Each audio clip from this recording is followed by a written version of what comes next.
My first time ever making a jelly roll race quilt, and mistakes were made, so stick around while I walk you through those. Hello everyone. So this is a jelly roll that I chose. I found it at my local quilt shop. She didn't have a lot to choose from, but that's okay. This is Hello Sunshine from Moda. I'm not sure if I could find it online, but I will try. So let's open this up and see what we got here. I think my first mistake was this jelly roll because it is a beautiful jelly roll and the fabrics are absolutely gorgeous. And I absolutely love this little ribbon around here, and I'm going to be keeping that. I'm not sure for what, but I'll keep it. But anyways, what I was saying, I think there's not enough contrasting colors. There's too much of the same. I think you should do something with a little bit more options, and so you have different values. And then I came up with the bright idea that I was going to make a jelly roll race quilt with a nice pattern. So I separated everything, counted how many I had from each color. This was a total waste of time, in my opinion. I separated everything and then I started stacking them. I figured this way I wouldn't have a nice color print going and I would be able to control where everything ended up. And no, no, don't even bother doing this. Just somewhat separate your colors into different values. And if you have directional fabric, it's going to get turned around. So one of the ways that you can join them is just by sewing your ends together straight, or you can join them at the diagonal. That is what I am going to be doing. So if you want to take the time to do it this way, you could just take two of your strips and lay them on top of each other, pretty sides facing up on both of them. And then a diagonal line on your ruler, line it up with the bottom, making sure that that corner is sticking out a quarter of an inch, and then just cut it with your rotary cutter.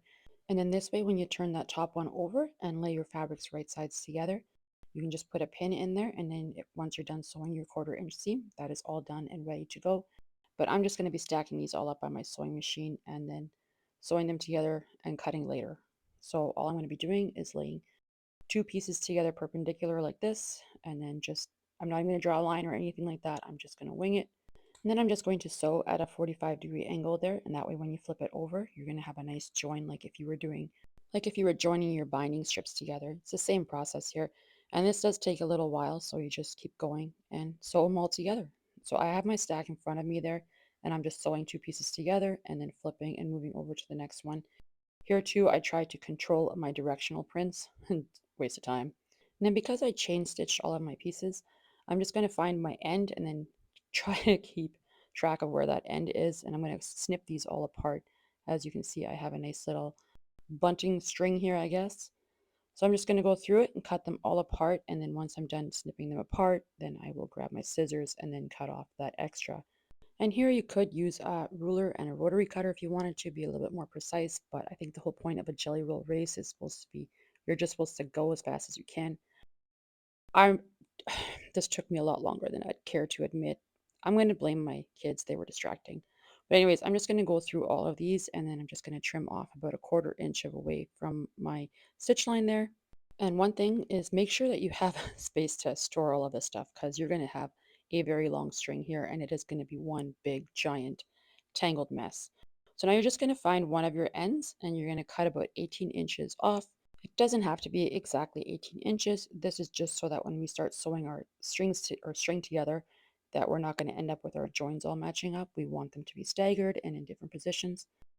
So you're just going to find the other end and you're just going to lay that right sides together and sew it with a 1/4 inch seam. And like I said, this is going to be one big tangled mess. I tried to control it somewhat, but I ended up with a twist at the end anyway. But that was fine. We made it work. So then you're just going to lay them right sides together and just start sewing.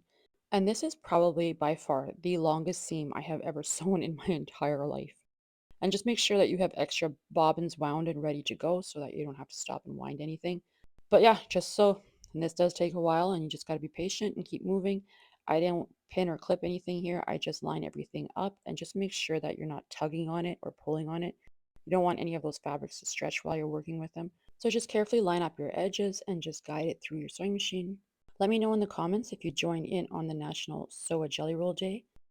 So I reached the end there, and as you can see, there's a twist, but that's okay. Once I get closer to it, I'm just going to take my scissors and I'm just going to cut it. And that way I can untwist it and then finish sewing that seam.